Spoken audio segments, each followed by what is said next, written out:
தமிழகத்தில் திருச்செந்தூரில் பார்த்தீங்கன்னா நேற்று அன்னதான ஊழியர் அன்னதானத்தில் பணியாற்றக்கூடிய தற்காலிக பணியாளர் வந்து தண்ணி அடிச்சுட்டு படுத்து கிடக்கிறான். இங்கே சென்னை திருவேற்காடு கருமாரியம்மன் கோவிலில் வந்து பார்த்தீங்கன்னா பக்தர்கள் அதிகமாக வந்துட்டு போகிற கருமாரியம்மன் கோயிலில் பக்தர்கள் குடிக்கிற குடிநீர் வச்சிருக்கிற அந்த மிஷின் மேலே வந்து பார்த்தீங்கன்னா பள்ளி ஓடிட்டு இருக்கு, உள்ள அட்டை கிடக்குது, அந்த வெளியே தண்ணி தேங்கி இருக்கிறதுல. அப்போ இதற்கெல்லாம் காரணம் யாருன்னு பார்த்தீங்கன்னா தற்காலிக பணியாளர்கள். இந்த தற்காலிக பணியாளர்கள் வந்து எதன் அடிப்படையில் தேர்ந்தெடுக்கிறாங்கன்னு பார்த்தீங்கன்னா, தமிழகம் முழுவதும் இருக்க திருக்கோயிலில் வந்து இந்த மாதிரி தற்காலிக பணியாளர்கள் வந்து போலி சான்றிதழ் கொடுத்து சேர்ந்திருக்காங்க இந்த 5 வருட ஆட்சியில். என்ன காரணம்னா, இந்த தற்காலிக பணியாளர்களை தேர்ந்தெடுக்க வேண்டியது வந்து பார்த்தீங்கன்னா அங்கே இருக்கிற அதிகாரிகள் அப்படின்னு நினைச்சோம்னா அப்படி கிடையாது. அதிகாரிகள் சும்மா தான். அங்குள்ள ஆளுங்கட்சி பிரமுகர்கள், எம்எல்ஏ, ஆளுங்கட்சி கவுன்சிலரு, இவங்கெல்லாம் வந்து அவங்களை வற்புறுத்தி அவங்களை மிரட்டி இவர்களை வந்து பணியில் அமர்த்துகிறார்கள். இல்லைன்னா 7 லட்சம் 8 லட்சம் 12 லட்சம் மாத சம்பளம் 7,000 ரூபாய், அவன் கொடுக்குற லஞ்சம் வந்து பார்த்தீங்கன்னா 8 லட்சம் 7 லட்சம்.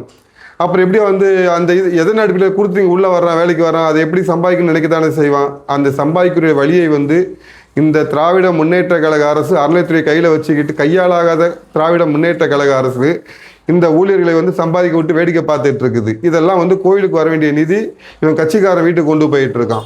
இந்த தற்காலிக பணியாளர் வேலைக்கு வர்றவங்க வந்து யாராவது வந்து பார்த்தீங்கன்னா படிப்பின் அடிப்படையிலோ இல்லை கோயிலுக்கு சேவை செய்யணும்னு வந்தாங்கன்னா அவங்க வேலை செய்வாங்க. இவங்க என்ன செய்கிறாங்க, பணத்தை கொடுத்துட்டு இல்லை திமுக கவுன்சிலரோட பையன், திமுக எம்எல்ஏயோட ஆள், அமைச்சரோட ஆள் அப்படின்னு உள்ளே வர்றவன் வந்து அங்குள்ள கோவில் அதிகாரிகள், அந்த செயலூர், இவங்க செயலூரில் பெரிய இதில் நமக்கு அது ஒரு பெரிய இது பண்ணுவாங்க. அப்படின்னா என்னமோ அவங்க அப்பா வீட்டுக்கு வரும்போது அவங்க நடந்துப்பாங்க. ஆனால் அதுக்கு மேலே அவங்கள இவங்க மிரட்டுறானுங்க.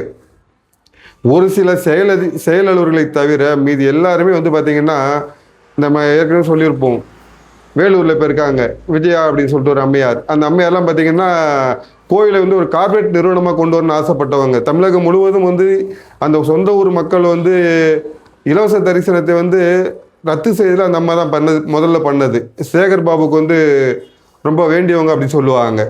அப்போ இந்த மாதிரி அதிகாரிகள் துணையுடன் இந்த மாதிரி இந்த மாதிரி வந்து தற்காலிக பணியாளர்கள் என்ன செய்கிறாங்கன்னு பார்த்தீங்கன்னா, ரொம்ப அந்த கோவில் வந்து வேலை செய்ய வந்திருக்கும், சேவை செய்ய வந்திருக்கும் என்பதை மறந்து பணம் சம்பாதிக்கும் ஒரு கேந்திரமாக, பணம் சம்பாதிக்கும் ஒரு நிறுவனமாகத்தான் இவங்க கோயிலை பார்த்துட்டு இருக்காங்க. அந்த கோயிலுக்குள் இந்த திராவிட முன்னேற்ற கழக அரசு வந்து நம்ம ஏற்கனவே பார்த்துருப்போம். அனைத்து அந்த 1 வருஷத்தில் அர்ச்சகர் ஆகலான்ற திட்டத்தில் வந்தவனு வந்து பண்ற அநியாயங்கள்லாம் பார்த்துருப்போம். எவனுக்கும் ஆகமத்தை பற்றி தெரியாது, கோயில் நீதிகளை பற்றி தெரியாது, கோயிலை எப்படி வணங்குவதுன்றது தெரியாது, கோயிலை வந்து மதிப்பிற்குரிய இடம்னு கூட தெரியாது. இவனுக்கு வந்து கட்சிக்காரன்ற ஒரே காரணத்தை வைத்து, கட்சிக்காரன்ற ஒரே ஒரு காரணத்தால் இவனுக்கு வந்து கோயிலுக்கு வேலைக்கு வந்துட்டு தண்ணி அடிச்சுட்டு படுத்து கிடக்கிறது, தண்ணியை வந்து அந்த குடி தண்ணீர் வந்து சரியா இருக்கான்னு பார்க்கறது கிடையாது. இதில் இன்னொன்று என்ன, ஈஓ வந்து கத்தியால் வெட்டின சம்பவம்லாம் இருக்குது. சென்னையில் ஒரு ஈஓ வந்து கத்தியால் வெட்டிட்டு அவர் போய் ஸ்டேஷனில் கம்ப்ளைண்ட் கொடுக்குறாரு. அந்த கேஸே இல்லாமல் பண்ணிட்டாங்க. ஏன்னா ஆளுங்கட்சியோட அழுத்தம் அப்படி. இன்னொரு கோயிலில் பார்த்தீங்கன்னா ஈஓ வந்து மிரட்டுறாரு தற்காலிக பணியாளர். இவர் போய் நைட்டு 12 மணிக்கு மிரட்டாருன்ட்டு போயிட்டு அலறி அடிச்சு போய் ஸ்டேஷனில் கம்ப்ளைண்ட் கொடுக்குறாங்க. அடுத்த நாள் மேலேருந்து அது அழுத்தம், அங்கே அந்த நடவடிக்கையே கிடையாது. அந்த காவல்துறை அதிகாரி அந்த காவல் நிலையத்திலேருந்து அந்த புகார் கூறியவர் மேல் நடவடிக்கையே கிடையாது. இன்றைக்கு வரைக்கும் தொடர்ந்து பணியாற்றிட்டு தான் இருக்காரு. இதெல்லாம் தேவைப்பட்ட ஆதாரத்தோடு தர தயாராக இருக்கின்றோம். அப்போ இதெல்லாம் என்னென்னா, இதில் கவனிக்க வேண்டியது என்னென்னா, இந்த திராவிட முன்னேற்ற கழக அரசு துளி கூட இந்துக்கள் மீதோ இல்லை இந்து ஆலயங்கள் மீதோ மரியாதை இல்லாத காரணத்தினால் இந்த மாதிரி வந்த தெருப்பொறுக்கிகளெல்லாம் கொண்டு வந்து உள்ளே போட்டுட்டு கோவிலை வந்து நாசமாக்கி கொண்டிருக்கின்றார்கள். இந்த இந்து விரோத திமுக ஆட்சி இருக்கும் வரை இந்த நிலைமை தொடரத்தான் செய்யும்.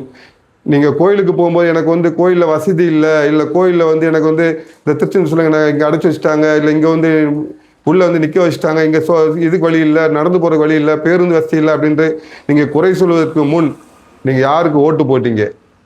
ஒரு வேளை திமுக ஓட்டு போட்டீங்கன்னா உங்கள் செருப்போட உங்களே அடிச்சுக்கிட்டு அப்புறம் குறை சொல்ல பற்றி பேசுங்க. ஏன்னா திமுக ஓட்டு போட்டவனுக்கு இது வந்து குறை சொல்ல தகுதியே கிடையாது. இனியாவது திருந்த பாருங்க.